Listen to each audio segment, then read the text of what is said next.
Welcome to the Messy and Delicious podcast. Get our honest rundown on all things healing and self-discovery, where we embrace all of the messy and delicious parts of life. This is the place where we are shedding the shame and sharing it all. So today we are talking about the chaos that comes with being neurodivergent, the tangents, the typos, all of the big feels. So between my dyslexia and Amy's ADHD, this podcast is basically just one big tangent, but we love it. We love it. But it hasn't always been that way. We're talking about all of the real stuff too, the struggles, all the times that we felt like we were basically just failing at school, at work, at life, and basically just being a functioning adult. So we've had to learn how to not be so hard on ourselves, to embrace the messy moments and find systems that work for us and not just trying to fit into systems that don't. So, this is for our fellow NeuroSpicy people. If you've ever felt like there is something wrong with you, like you are flawed or you are broken, this is just a reminder that this is actually a gift if you learn to embrace it. Yes, so let's get into it. So if you haven't noticed by now, we are both NeuroSpicy. Very much so. Very much so. Very neurodivergent, the pair of us, in different ways. Mm-hmm. In some similar ways, but some different ways as well. So we wanted to do a whole episode on it really, because I think it's very apparent. Listening back, when we listen back or watch back, we are like, wow, this is so clear. This stinks of neuro. Yeah. Neuro spiciness. I feel like it's just been put a magnifying glass on all of my NeuroSpicy, because I think I mask it really well, and then I listen back and I'm like, oh, okay. But I'm accepted it now. I'm like, cool, yeah. This is how I am. Yeah, so, and yeah, it's even accept it. No, we're both very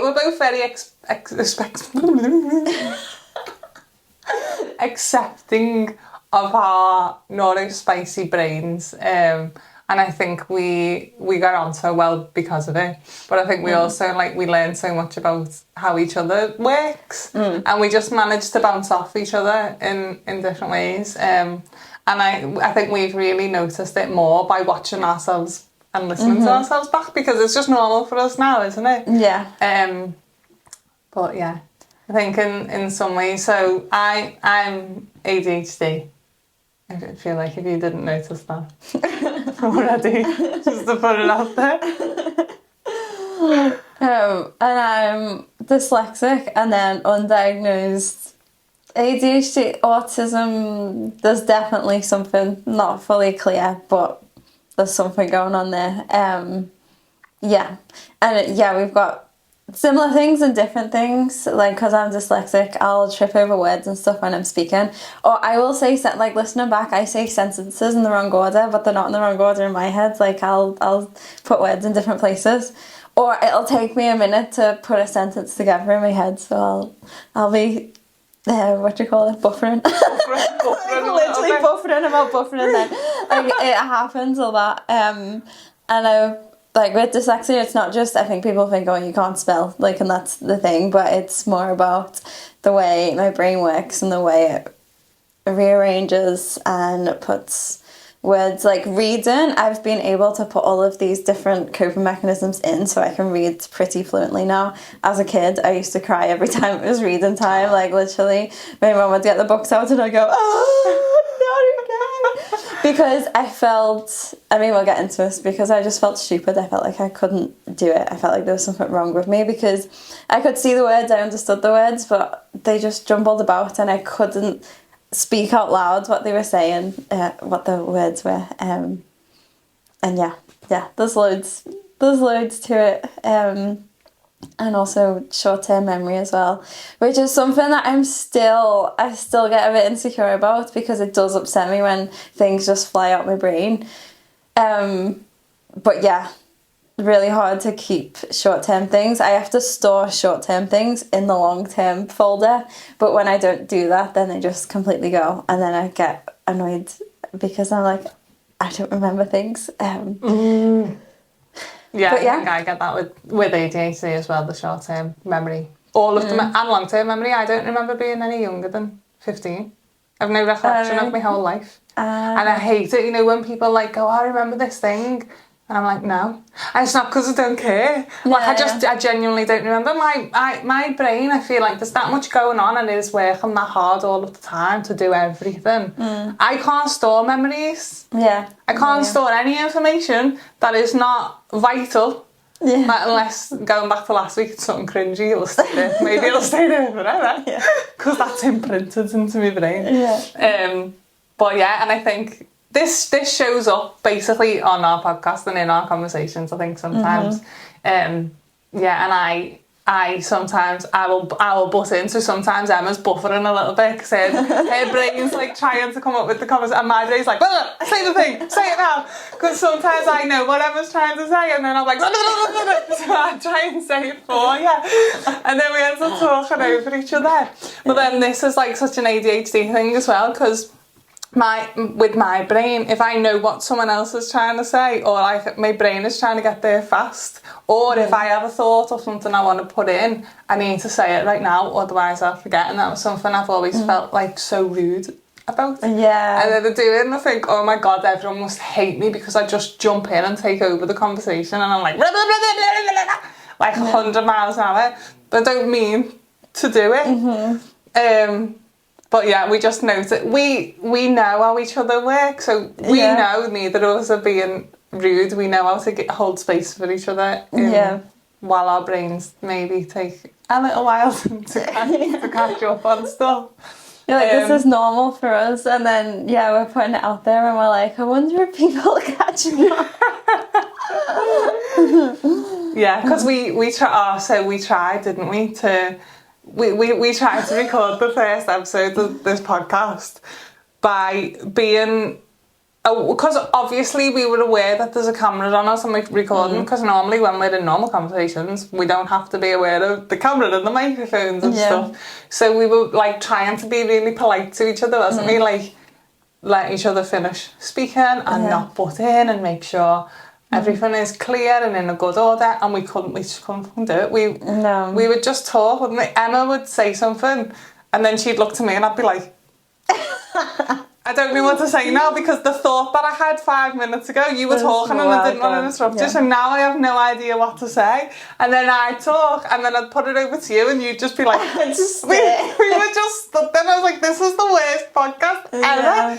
We were so robotic, wasn't it? And I was like, we're just going to have to record these as we do our normal conversations and let the tangents fly, let the buffering and the mixing up of words and the butting in, and hoping that we'll come back to our original points. But we usually they usually come back around anyway. We just trust that they'll come back in. Just and if they don't, it probably wasn't that important anyway.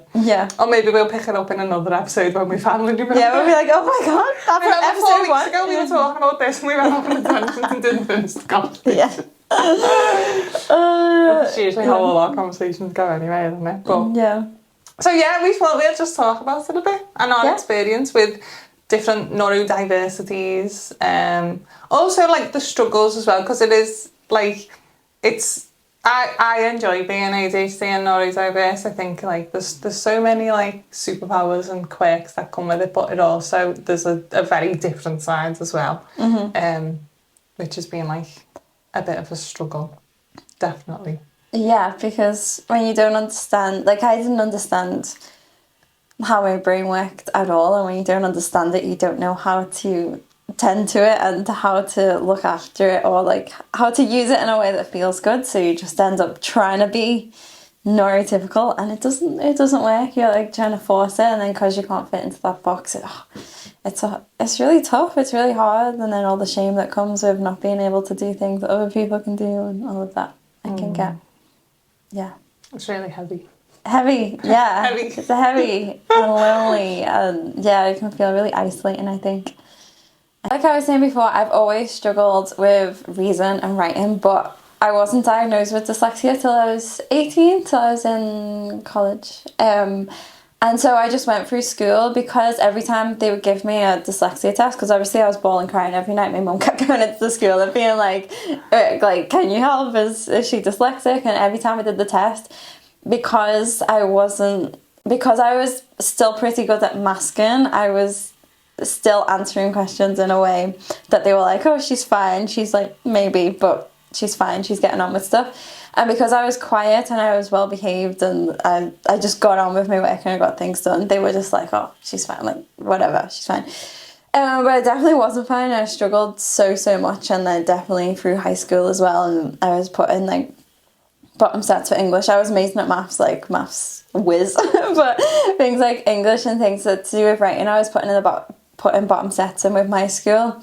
That meant the bottom sets, it was just the kids who didn't come into school, basically the ones that just didn't do the classes or whatever, so they would just like throw things, and our English teacher, he was always like 20 minutes late, so I'd sit in a classroom for 20 minutes with kids that were either like smoking or throwing things at each other or actually having like physical fights, and I was like sat there in the corner like just judging all of the things being thrown around the room, just wanted, like, because I really wanted to learn how to read and write properly, but I found that so tough, and I feel like I was just shoved to the side because I was just like, oh, I didn't, like, she's just getting low grades or whatever, and it wasn't something I was helped with. And then I was in sixth form and I was doing dance and art and stuff like that, but then there's obviously the written sides of that, and I was struggling so much with all the essays that I just went in myself and I was like, can you assess me again?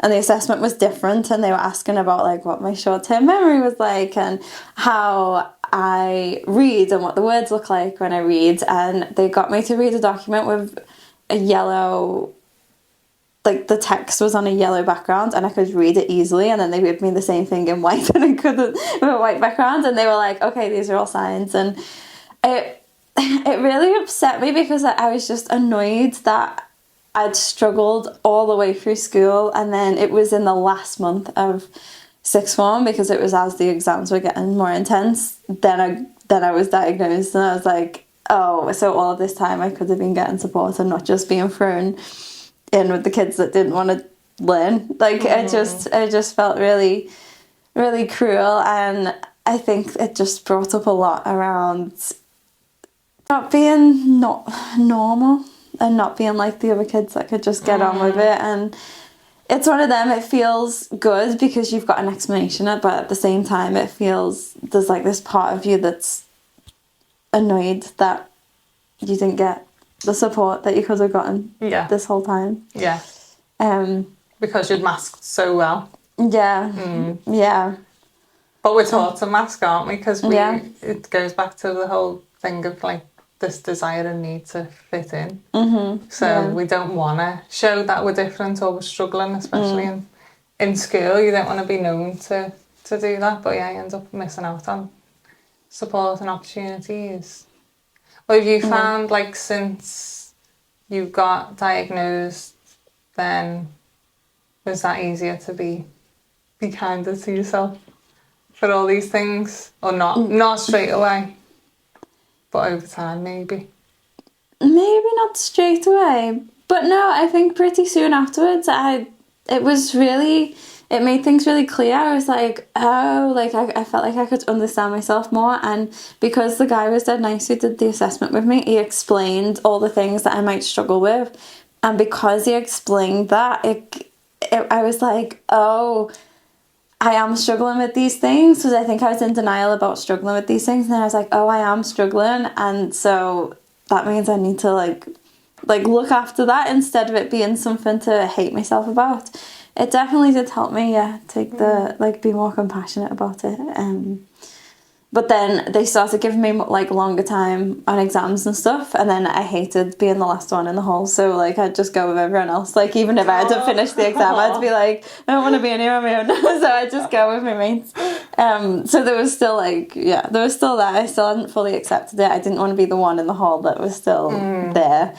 But yeah, no, it definitely did help me understand a lot more. And then it explained, because I had so much shame about how much reading would make me cry, and like if they asked me to read stuff out in school, like sometimes I'd just burst out crying and the teacher would move to the next person, and half of it was because I was shy and I didn't like speaking anyway, but the other half of it is I physically couldn't do it. Like, I'd try and read ahead to be like, oh, maybe she'll ask me to read this bit or this bit or this bit, but I still couldn't like I still couldn't read it in the way that was in the right order. And then I got so ashamed over that. So yeah, it kind of helped heal a lot of that shame as well, because I was like, oh, there was a reason. There was another reason on top of that. I wasn't just I guess being broken. That's such a big one, isn't it? Like, especially being younger and being a kid. Yeah. Like, especially if you don't notice other people around you not being able to do that. Like, you being broken, or there's something being fundamentally wrong with you. Yeah. Because you can't read out and everyone else can. Yeah. Like, that's a lot to manage, being younger and in school and not understanding or knowing why. Yeah. Or knowing what is wrong with you. Like, obviously there's nothing, now we know there's nothing wrong. It's just that your brain works a different way, not in the way that, I guess, society is built. Everything is built for neurotypical brains, isn't it? Yeah. And then when yours doesn't work that way, it's so easy to think, well, there's something wrong with me, and it's not. It's just like, there's just different ways of doing things, but we're not taught how to do things or given the space to do things that work for our brain. Yeah. Unfortunately. Exactly. How about you? How did the whole ADHD thing come about? Did you notice it when you were younger, actually? No. I had no idea. I was like most women, ADHD women, was diagnosed very late. So I think I was diagnosed in, I think it was 2022. So it wasn't that long ago. I remember, yeah. We knew each other, didn't we? So it was since we've been friends anyway, at least. I think it was 2022 anyway, so I would have been quick maths. I'm very good at maths, actually, all the long equations and stuff, but I can't do quick maths. A-level maths, anything with all the big equations. The big equations. I love it too. So good. Such a maths nerd also. But quick maths, fucking hell. How old was I in 2022? What, you're 26? What do you mean I'm 26? Anyway, I threw myself off now, can't remember what I'm talking about. So, that's when I got diagnosed. I had no idea. I'd never even considered ADHD. I didn't know anything about it. All I knew about ADHD up until that point was naughty, hyperactive little boys in school. That was ADHD. That was the only thing I had to go off of what ADHD was. So I'd never considered that before, because of course I was an ADHD. Like, when I was younger in school, quite similar to you actually, like I could just get on with stuff, so no one would bat an eyelid. Like, I was in all the top sets. Like, academically I was fine. I would just get on with everything. I wasn't hyperactive, I wasn't disruptive. Like, I was good. I was just good.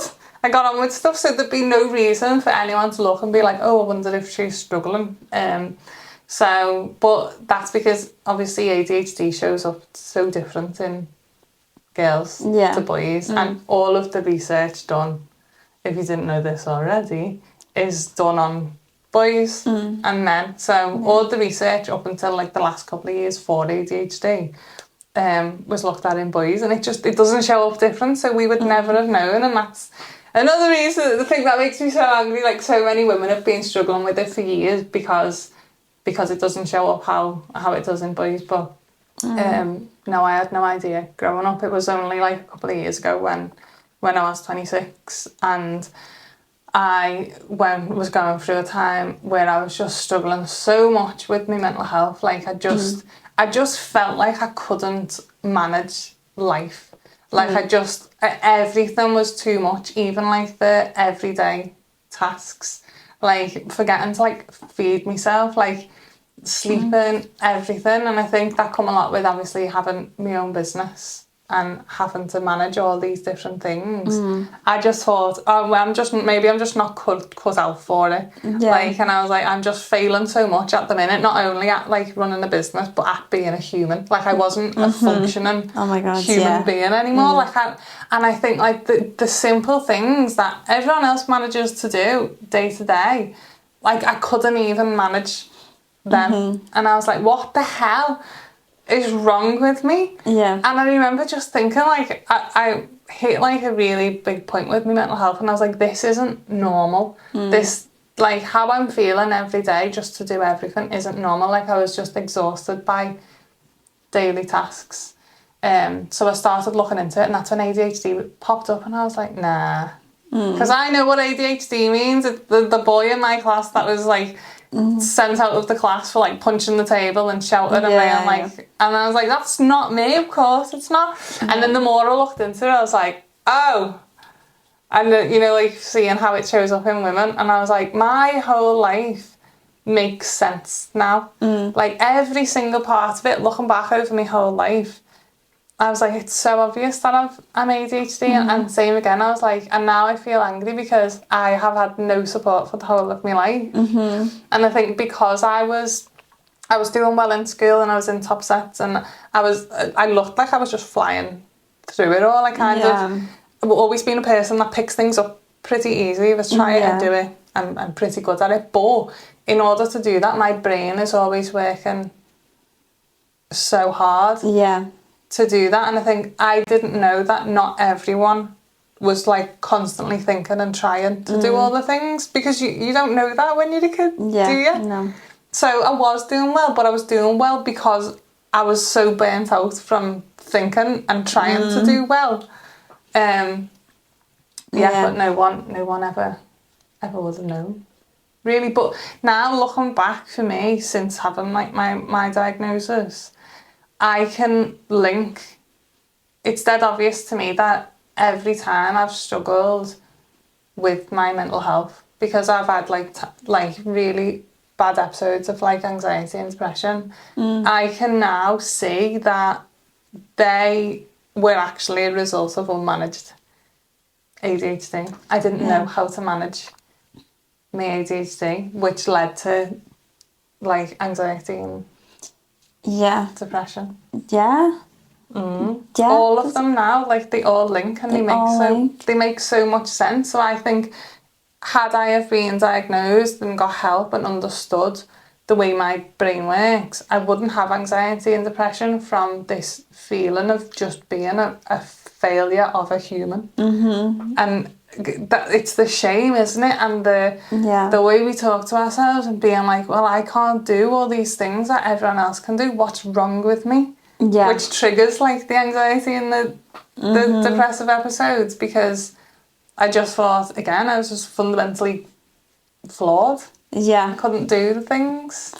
And which that's is such really sad. It's so sad. It's such a hard belief to like sit with as well, and hard belief to believe. It's a hard thing to think that you're fundamentally flawed as a human, and watching everyone else in your life getting on with things and knowing that you can't just get on with things, and it takes you so much more energy to do the same things they're doing. And if you're ambitious as well, like we're very ambitious, we want to do more things, like it just adds more things for us to work towards and put our energy into. And you can so easily tell yourself, oh, if I was just normal, then this would be so much easier, life would be so much easier. But yeah, like I think that was the root of so much of my anxiety as well, because I have a lot of social difficulties socially as well. I mask a lot socially because I think naturally I don't communicate easily. I think that's like the dyslexic thing as well, but I really struggle socially, and I'm constantly thinking, what's normal, what's a normal way to react, what's a normal facial expression, because they don't come naturally to me. What's a normal response? And like, instead of just relating to someone, if they say, oh, I did this thing in Wales, I'm like, I've been to Wales and I did that, and knowing that that's all of the little things that I naturally go to, I knew was wrong and not acceptable. I saw them as not acceptable. So I had to just I was just constantly questioning myself, be normal, be like, what's normal, be normal, what's normal, be normal. Like through all my social interactions. So I was just exhausted all the time. And then it's so isolating to go home from a social event and be like, oh my God, why is this so hard? Why is it so easy for everyone else? And I'm hanging on by a thread to like not be pushed away from the group out of being like a complete like weirdo. Yeah, it's just super isolating to deal with that as well. I think until you know your neurodivergence, and then you become friends with neurodivergent people, and then you realise that we communicate the same way. Yeah. And then it becomes so much easier, doesn't it? Because I remember learning that neurodivergent, well, I mean, I'm speaking generally because obviously not everyone is the same, but neurodivergent people tend to communicate or relate to each other through shared experiences, and it's not as a way of turning the conversation to you or making it about you.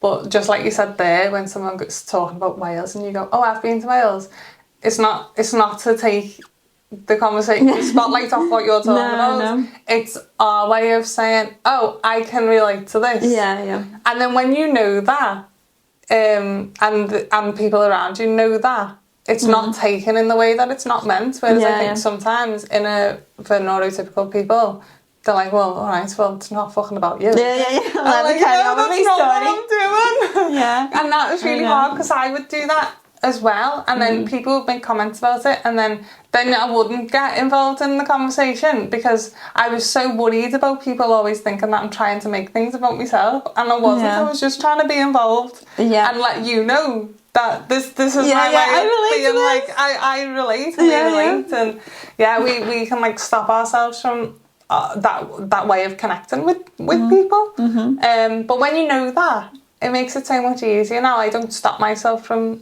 doing that anymore. No. Because I know that I'm not being... and I think if people take it that way, fine. Yeah. But I think that's why you end up with NeuroSpicy friends. Yeah. Most of my people that I'm closest to in life are some sort of some sort of neurodiversity, because I think we can... It just feels easier. Yeah. And we just get each other. Yeah, it's like understanding. Yeah. Like an unspoken understanding of you don't need to explain yourself or your quirks or the way that your brain works, like, because we just know that all brains work differently. Yeah. Yeah. And that's nicer. Yeah. Way nicer. So another big thing for me as well is like the stimming stuff. Like I always like mess about with my hands. If you've watched this, you'd see me do it all the time. I'll either be messing with my hair or like what I'm wearing, like constantly. And I used to see that, well, to be honest, I used to think that was anxiety. I used to think, because I used to pick my skin a lot as well, and I thought it was anxiety, and I guess part of it could have been, but it was just needing that something to like be messing about with. And I used to get so ashamed because I'd have like all my hands would be like full of these like scratches and like cuts and whatever, because I'd just be constantly playing with my hands.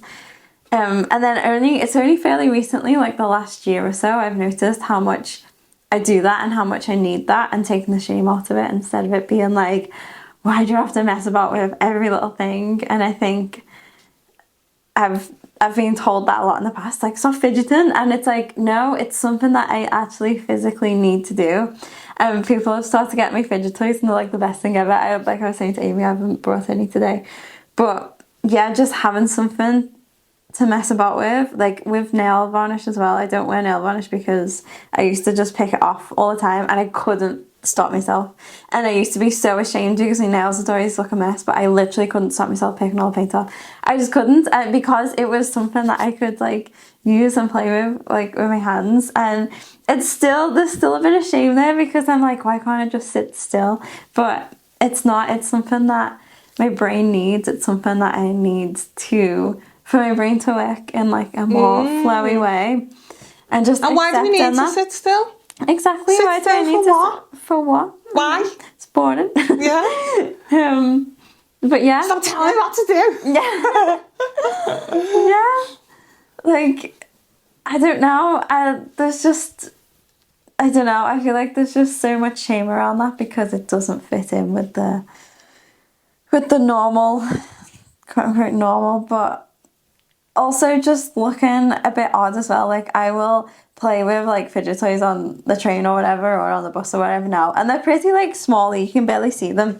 Well, I have like the twisty rings as well so that I don't pick my skin as well, and they help massively, but I think the being perceived as like not normal, or like, why is she playing with a toy, like she's a grown adult playing with a thing, there's just something there's like a big stigma around it, and I know it's getting a lot better. But just being able to accept that and embrace that and like allow myself to do that in public has been so liberating, because it actually does help massively, like massively. How, yeah, and I'm just like, whatever, it is what it is. I'm not ashamed of it anymore. Yeah. I think that's what so much of what this is about as well. It's like learning to find things that help you generally. Yeah. Because although like I'm really big on any sort of neurodiversity not being something that needs fixing, because there's nothing wrong with you. No. It's just we've not been taught how to manage life in this way, because it kind of isn't built for us to manage life, so we unfortunately have to figure out ways that work for us. And it's not the same for every neurodiverse person or every person with ADHD, because it shows up so different for everyone. But I think in sort of getting diagnosed or just learning about it yourself, then finding the things that make life more manageable for you is something that we've got to take time to do. Yeah. Do you know what I mean? We've got to figure that out if we don't want to carry that feeling of, oh, there's something wrong with me. Or I think it's so, it would be so easy to go, well, I'll take the time and I'll figure out how to do it the way everyone else does it. Because that's what I tried for so long. Yeah. I was like, if everyone else can do it, I just need to find the system that works to make sure I can do it like them. Yeah. And I would try and I'd try and I'd try. I remember watching, like, I used to watch YouTube videos and I could spend hours and hours, right, on how to complete a to-do list. Yeah. Because I just can't fucking do it for the life of me. And I was like, but people, they write a list, they do the things, they tick it off. How could it be that difficult?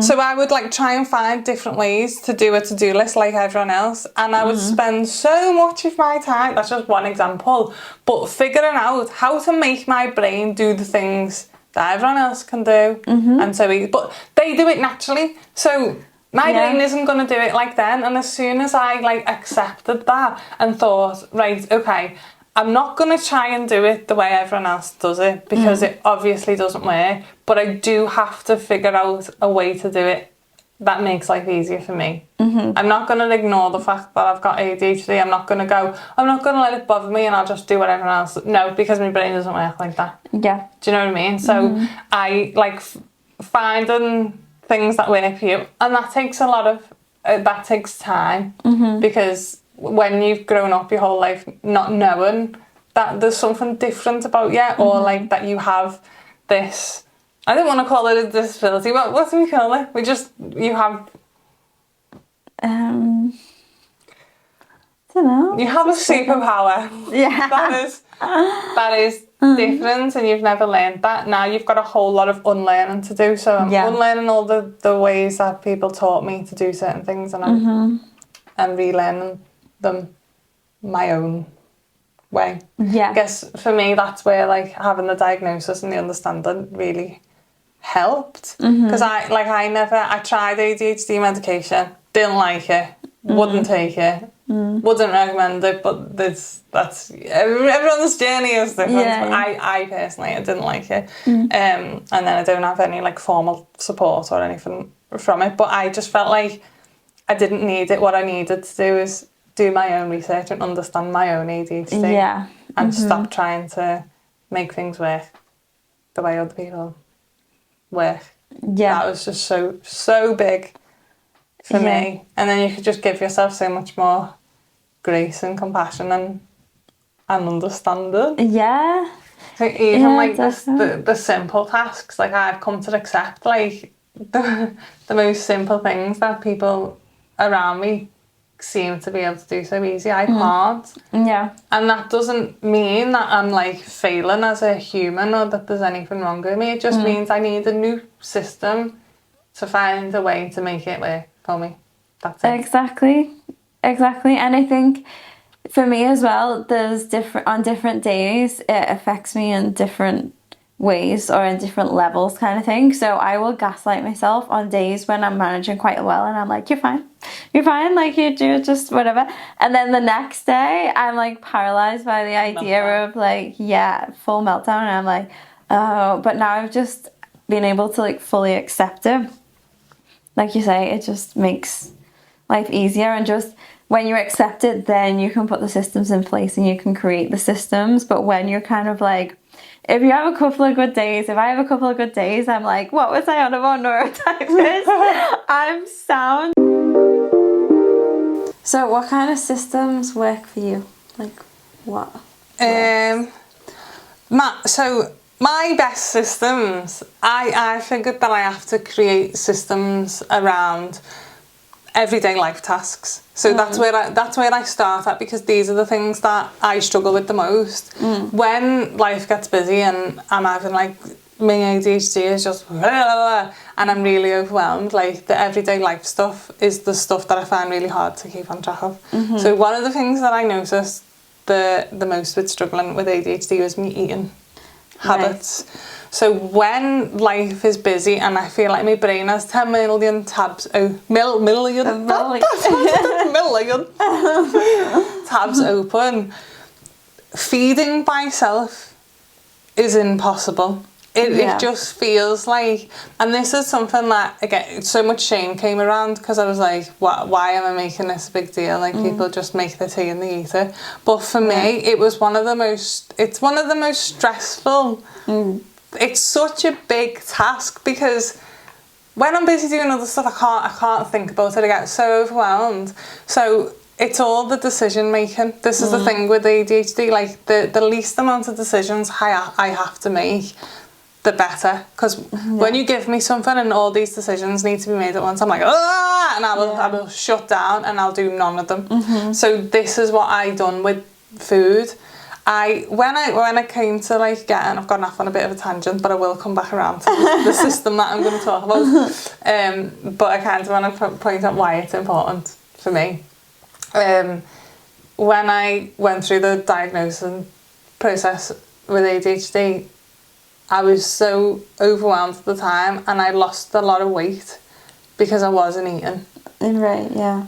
Because I couldn't deal with figuring out feeding myself. And also with the overwhelm and the distraction of all the different tasks, everything that I had going on in my life, I wouldn't remember to eat. I wouldn't remember that I was hungry. When my ADHD goes off and all the tabs are open, even like going to the toilet, like, or things like that, I wasn't, the things that you're naturally supposed to be able to do, my body doesn't. So it was only when I'd closed down all the other tabs, I would remember that I'm hungry and I haven't eaten today. Because I'd been so focused on stuff. So, and then it became another overwhelming task. So I'd just be like, well, I'm not eating now, I'm just going to have some cereal.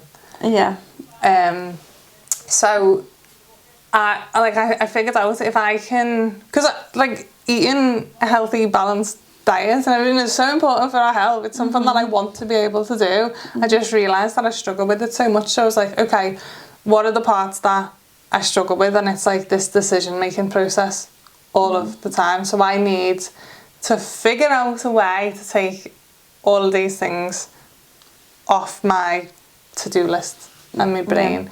So I've come up with the 4-week food plan, and this is my biggest achievement to date. Out of anything that I've done in my whole life, this is the single best thing I have ever done. Jem, Ever. this is Amy's legacy. This is what she... If I leave anything behind, may it be my food plan for people with ADHD, if this is something that you struggle with. Because it seems really silly and like mundane, and when I tell people about it, they're like, fucking hell, that's very structured. And it doesn't fit with me because I'm not necessarily I'm a bit like a chaotic person, but I was like, if I don't do this, my whole life falls apart. So this system has to be made. And this system of this food plan took me months and months and months and months and months, like, and I change it every couple of months. But when I get it going, oh my God, it's the most life-changing thing ever. So I have a food plan, and it's different for 4 weeks so that I don't get bored with the same food all the time, because that's important. So there's like two different meals per week, and then there's a different 2 meals for 4 weeks, and then I just reset. So I have it all there, and it took a long time to get it. So I have the food plan, then it's all done in a spreadsheet, right?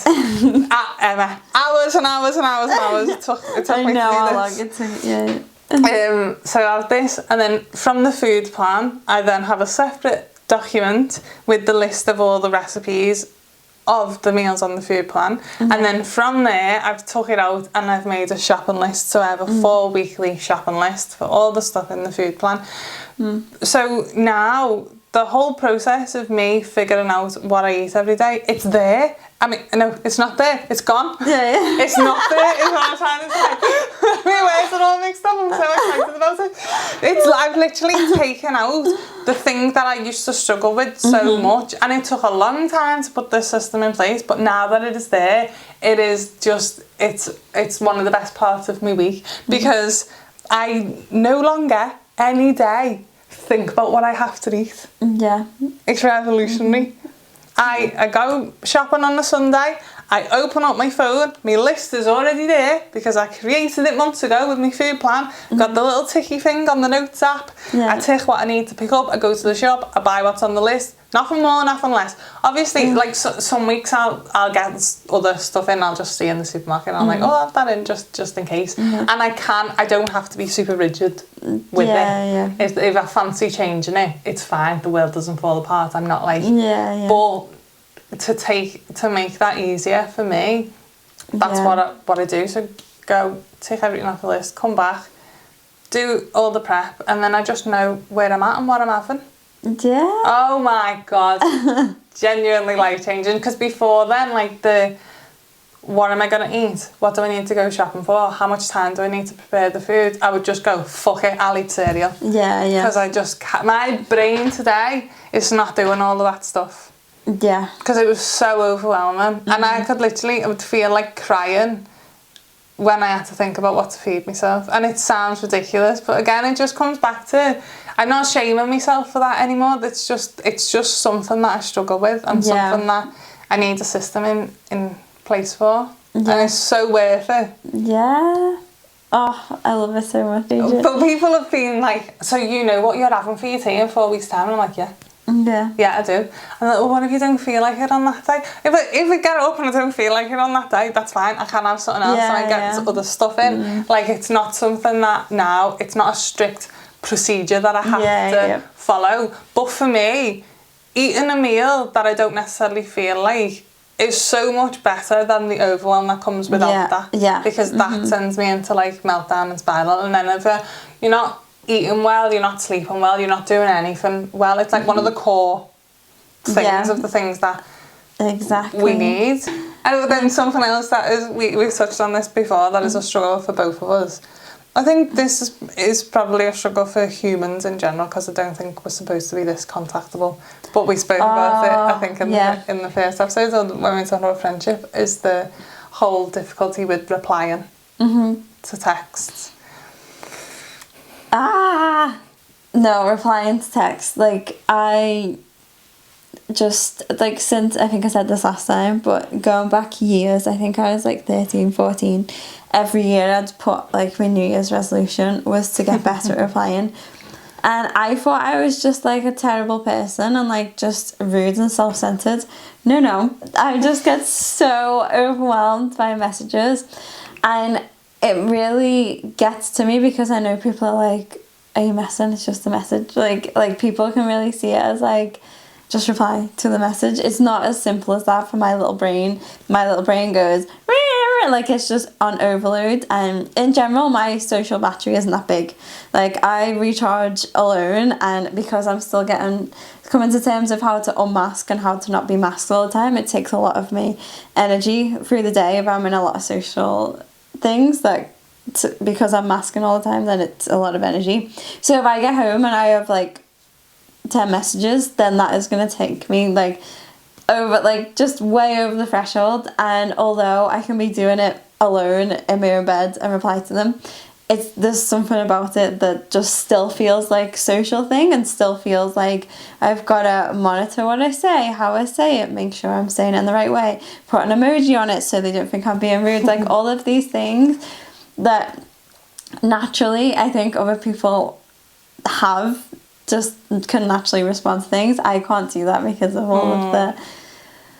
all of the conditioning and unmasking that I've had to do, and I've kind of accepted it now, and I tell everyone now that I'm not good at replying, but I think it still takes a while for people to understand how much that impacts me and how difficult it is. It's not me being lazy, it's actually really genuinely difficult for me to reply to messages. It takes so much energy. It really, really does take so much energy. Like that's because from an ADHD perspective, for me, it's more about the focus. So if I'm gonna reply to what you're saying, I need my full attention to comprehend what you've said, what you're asking me, what you're telling me, so then I can sit and come back with a reply for that.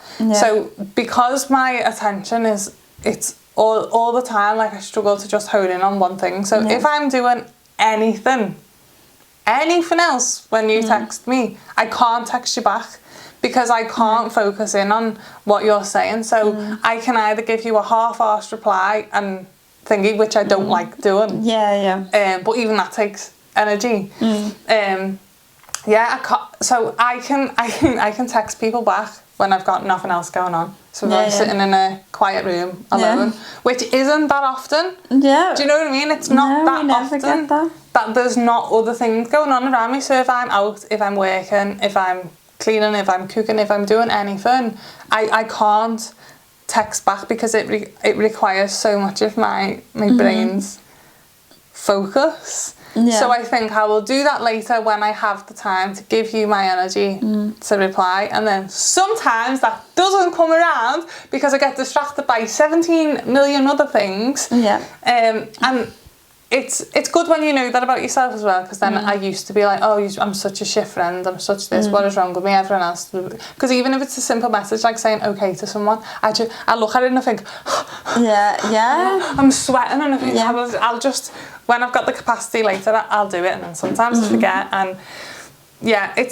it's okay now because I've come to terms with it, and I know that's how my brain works or doesn't work, and all my friends and family know, and they're accepting of it. It makes it so much easier. But from a business point of view, it is hard. So this is another thing that I'm like, okay, I can accept it about myself on a personal level, but from a business point of view, I have to create a system that works for this, because I'll have clients messaging me, I'll have potential clients that want to come to yoga classes, and I ignore everyone, and I don't get back to them, and then people think that I'm like really rude, or I miss out on potential clients, because I reckon over the years there's probably there will be so many people that have emailed me about wanting to come to my class and I never replied, and then they've just probably thought, well, fuck you then, you rude bitch. Do you know what I mean? Or then they've needed some sort of like comforting or something that I want to give to people, and I will just forget. So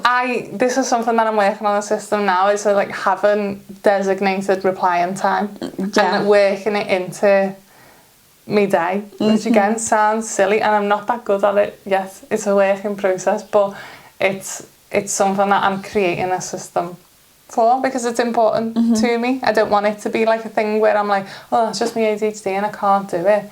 okay, I can't do it as well as other people can do it, but I'll find a system that works and I'll make it work for me, and I'll not beat myself up when I can't do it, but I'll just find a way that works. Find the middle ground, I guess. Yeah, find something that works for you.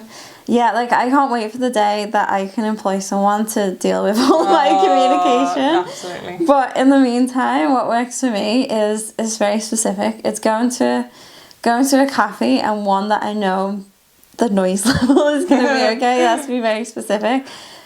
And having my headphones on, so being in a cafe, having like the muffled background noise, headphones on, getting in the zone. If the noise is more over a certain level, I can't sit and focus. If it's lower than a certain level, I can't focus because it's too quiet, and then I'm like get conscious. It's very specific, and I've got to have a notebook because I can make a to-do list on my phone. I will not open that notes app. Like, I'll forget. I'll open my phone and go on Instagram. It has to be physically written down who to reply to. Reply to this person, reply to this person.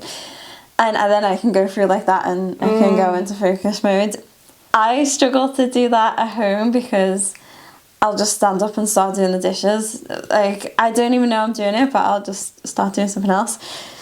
It has to be, like, I'm just always in cafes because that is the way I work best. But I actually enjoy that as well because I love going to cafes and and it feels really nice. But it's also a system that I have to put in place. It's not just like me thinking I'm a main character and I'm working in cafes. I physically can't not do that, like, genuinely. And I've finally accepted it instead of forcing myself. I'm like, oh, you can just have a cuppa at home.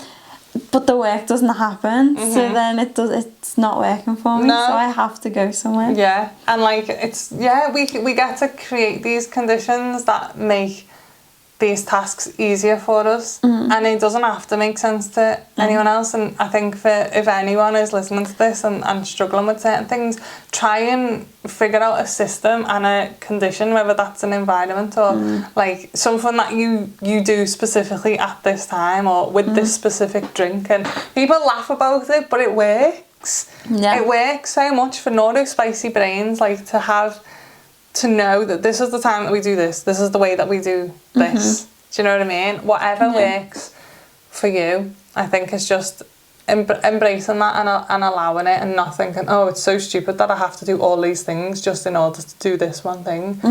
Says him. Who the fuck says it's stupid? Says do you know what I mean? If that works for you, it works for you. Exactly. I think let's finish on some gifts, like some gifts and some superpowers that we found from our neurospiciness, because there's a lot of struggles, but I think there's also so many good things that come from being neurodivergent. I love having ADHD now. Like, I'll take all the bad stuff along with it because there's so much good stuff that come with it too. I think. Definitely. I think with the dyslexia stuff, like, it means that I'm so creative. I'm so creative, and I love my creativity, and I'm such a creative person, and everything I do has an element of creativity to it because that's just who I am. It's how my brain works. And part of the reason that I can't read as well as a lot of people is because my brain is ahead of the game, and it keeps thinking ahead, and it's actually thinking and being creative and putting things in place. And it's not just that it's not doing nothing, like, it's actually super creative, and I love my creative side, and it's a huge part of who I am. Same with emotions as well. Like, I used to think I was too sensitive for the world, but I actually love how sensitive I am to the world, and how I'm able to tune in to everyone's emotions, and how I'm able to know what people are feeling, even though they're saying they're happy and they're fine, and like being able to know that they're not okay, and being able to help them with that, whether that's like subtly or like actually being able to speak to them and talk to them in that way. I love that. It's really helpful with my clients, like, to tune in how they're feeling, and just being super emotionally switched on, which means I can feel things more, like including sadness and grief and all of that, but I can also feel joy and pleasure and all of those things more too. And I just love that about myself. I would not change that at all. Yeah. What about you? Yeah, I think there's just so much gorgeous stuff that comes with having a brain that's just wired a bit different, because same with like the creativity. I think like I'm so creative because my brain works more that way, and I think neurodiverse people are more like passionate as well, like passionate and fiery about everything, and excited about stuff, and I think willing and wanting and desiring to try new things and just go for stuff. And yeah, I think I like since being able to embrace me ADHD even more, I just feel like even more myself than ever, because there's not the masking or trying to tone things down. Like I'm loud and I'm chaotic sometimes, and I go off on tangents and I say weird things and I make weird noises, and like I'll just burst into song, and I'll go and I just think now it's a big part of who I am, and this is one of the reasons why I didn't like or don't want the medication, because I think it dims that down. And I don't want to dim that down. Like I wanna embrace all of that, and like now I think even like last week when I was talking about going to the comedy show and being like, I want to do that, I'm so much more like that, and I allow myself to do the things as well, because I think I used to think that was again like a flaw or something, to be like, oh, I do everything but I don't do any of them very well, because like I do one thing and then I get bored and then I switch to the next, and I never fully follow through on any of the stuff. But I've took the need for any of the stuff to go any further than it is. Like I see something, I want to try it, I'll try it. Don't have to be good at it. I don't have to stick at it for the next 10 years just because I'm trying it now. Like my ADHD brain is like, do that, it'll be fun, and I chase fun, and I go, okay. I don't have to like take everything like serious or rationalise it. My ADHD goes, do that, I go, okay. How do we do it? Let's go. I love that so much. And I feel like there's like an acceptance of everyone's quote flaws kind of thing as well, because like yesterday, for example, I didn't tell you this, I did a post and I was feeling a bit like overloaded yesterday, but like I had something to say, so I made a post about it, and then someone commented and corrected my grammar. Now oh fuck. Like I would not, like, I think people got the gist of what I was trying to say. Obviously I'd looked over it or whatever, but I hadn't fully thinking, and they corrected me and then put laughing faces, and I was like, you know what, like even if someone spells something like a whole thing completely backwards, I'll probably understand it because of my brain, but also I'm just more accepting of like, oh, like it doesn't even faze me. I'm like, oh my god, look, that's posters about this. But I think the grammar police and that kind of stuff, and things are really rigid, and it's like, it should be like this, and it's like, but no, it doesn't have to be. Like, and in the past I would have shamed myself and been like, oh god, you should have checked that before you post it. But I'm like, no, because I'm just human. I'm just showing like what my brain's naturally done. Same with text messages. Like sometimes I'll always make mistakes, and sometimes I'll go back and edit them if they really aren't making any sense. But most of the time I'm like, they get the gist. They'll get the gist. It's not a lazy thing, it's just like, this is how my brain's working. If I struggle with messaging anyway, I don't need to add on top of that all my grammar's got to be perfect and all of my words have got to be spelt right. Like, I'm not going to add that later onto it. So I just accept. We're not being graded on our text message or our fucking social media posts. I know, Honest to God, have a day off. Please have a day off. I don't mind it when people correct me if it's something that they're not sure about, or if it's people that are like close to me, and I've put something new on my website and they go, did you know that you spelled this wrong? And I'm like, oh, thanks so much. But when people are like putting it on a social media post, like that doesn't need to be corrected. Like, you know what I mean, and if you don't know what I mean, that feels like a you problem, if I'm honest. You know what I mean? Yeah, Because we're not gonna. we're not. If you don't know what I mean now, you're never gonna know what I mean. So there's no point you being here and following me, because if you can't cope with bad grammar, we're not gonna get along, and you're probably not gonna be interested in anything that I post. Because I'm like that all the time. There's either like spelling mistakes, I'll miss a whole word out. Yeah. I get oh my god, the dates. I put dates to my own yoga classes and events, the wrong date. I will put and then I get so many people messaging me going, Amy, what do you mean by this? Because I'll say like Saturday the 15th. And they're like, Amy, Saturday's the 17th. So do you actually mean like Thursday the 15th or Saturday the 17th? And I'm like, oh, fucking hell. And I sometimes don't even know how I do that sometimes. Yeah. And then I think my ADHD brain as well, I just get so excited about putting it out there. And I'm like, blah, blah, blah, blah. And I read it. But I read it. I always reread it. I've read it 17 times. But now I don't bother. I don't even bother reading it back, because when I do read it back, I'm still not spotting the mistake. Yeah. Because you in my brain, spot them. it's right. Yeah. So now I just go, blah, blah, blah, blah, go. Yeah. And then when I look at my phone and it's like 5 emails, and I'm like, why have that 5 emails so fast? And everyone's like, what date is that, do you mean? And I'm like, oh. Or I don't put the time on it, or I like miss out all the information, and I just think, oh well, you know how I am. Yeah. It is what it is. I know.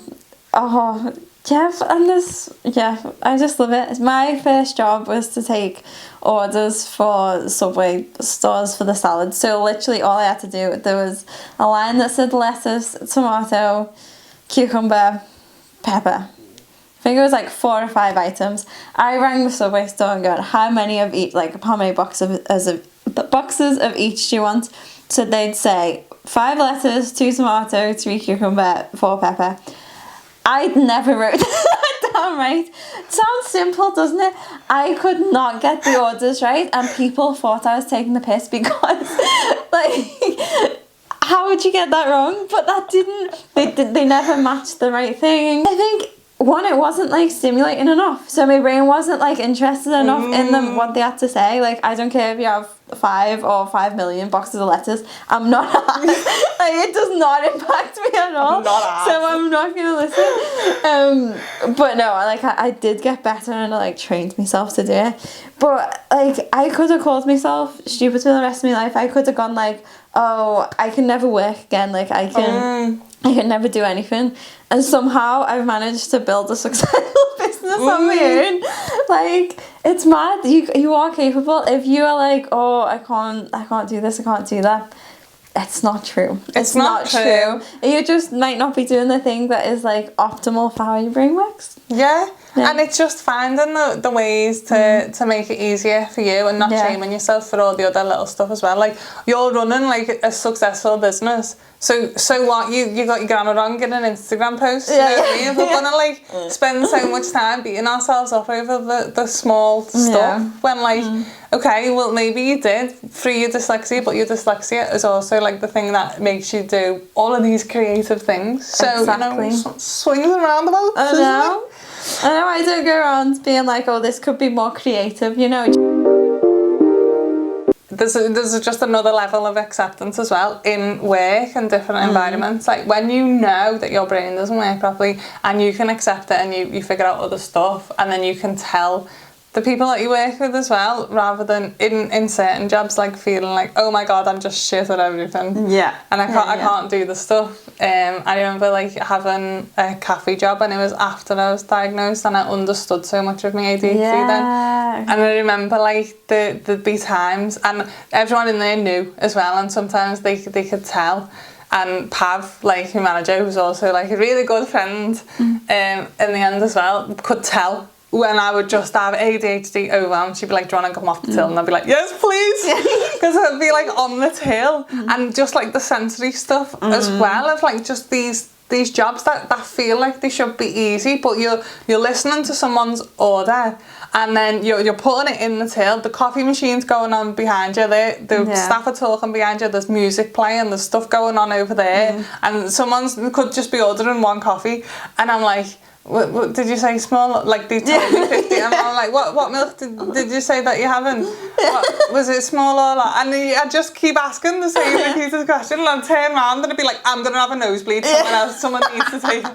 That's how I explain my ADHD feels like I'm gonna have a nosebleed. Yeah. When I go into like sensory overload and there's so much going on, I feel like all this stuff is like it's gonna come out my nose. Yeah. That's how oh my god. explain it. But that's how it feels. Like yesterday I needed to leave, but I had 5 things I needed to do. So I needed to eat, I needed to charge my phone, I needed to send an email, I needed to get changed, and I needed to do something else.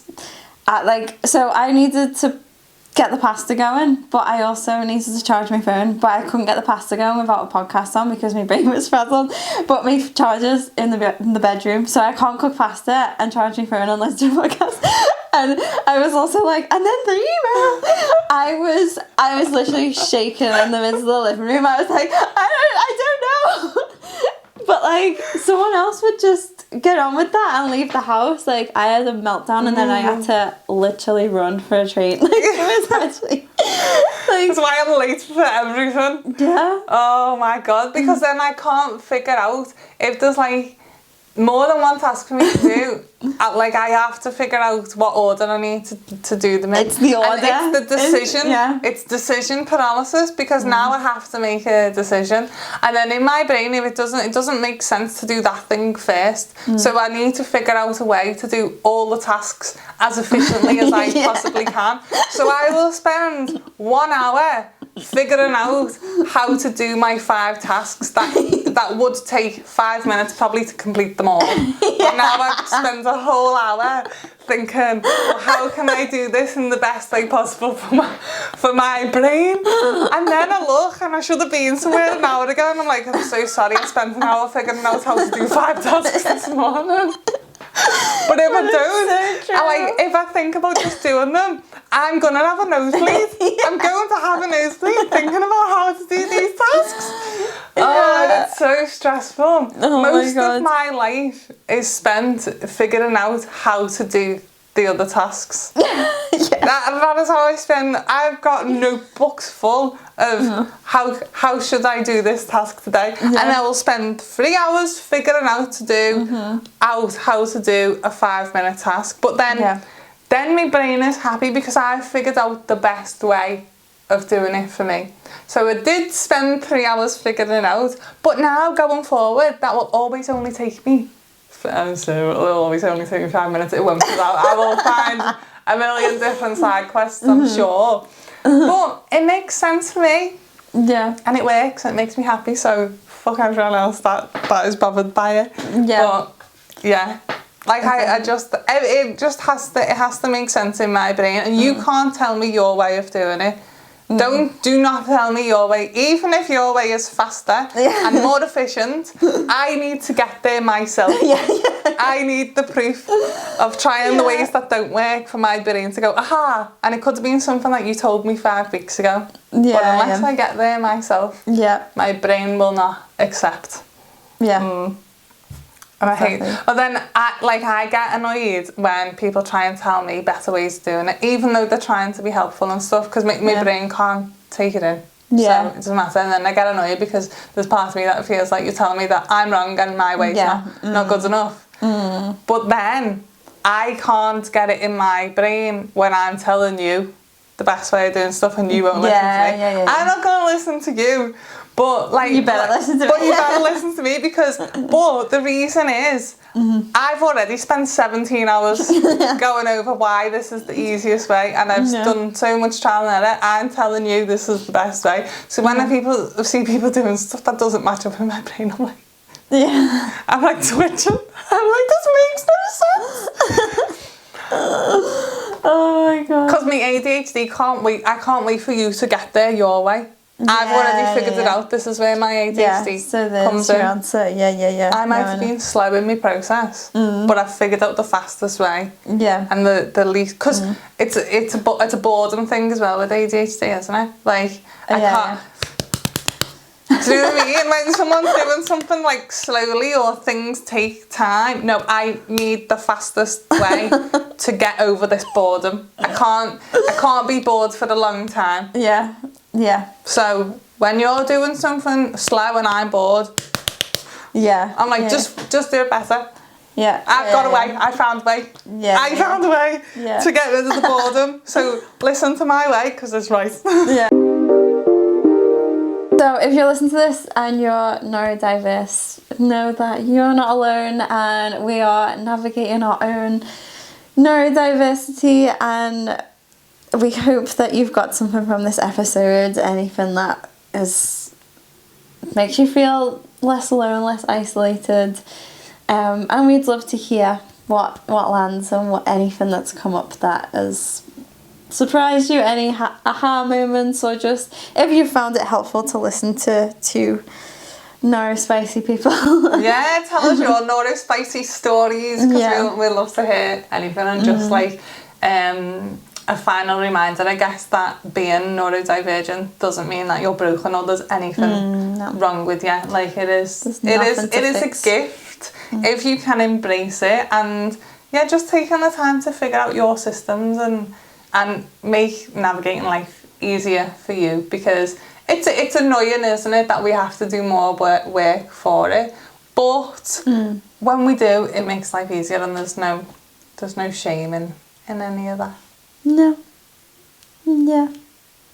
Okay, bye! Thank you so much for hanging out with us in the messy and delicious middle of it all. We are so glad that you're here. If you loved this episode, or if something made you laugh, cry, or feel a little more seen, we'd be so grateful if you hit subscribe, leave us a review, or share with someone who needs to hear it. You can also message us on Instagram at MNDPod, because we love hearing about what's landing for you, or even what you'd like us to talk about next. So big love, big feels, and we'll catch you next time on Messy and Delicious. Bye!